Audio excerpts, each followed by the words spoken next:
আপনারা জানেন আজকে এই বগুড়ার আলতা মরিচা ছেলের মধ্যে আজকে ঐতিহাসিক এই দেওয়া আমরা বগুড়াবাসীকে প্রমাণ করে দিতে চাই আজকে এই বগুড়ার কোন একটি দল আজকে দলের ঐতিহ্য ফুটিয়ে করে না আজকে ঐতিহাসিক বিশাল দর্শকের মধ্যে আমরা প্রমাণ করে দেব ইনশাআল্লাহ।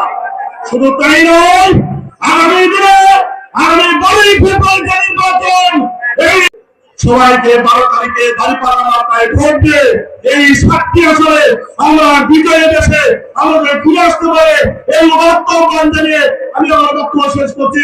সবাইকে ধন্যবাদ। আসসালামু আলাইকুম ওয়া রাহমাতুল্লাহি ওয়া বারাকাতুহু।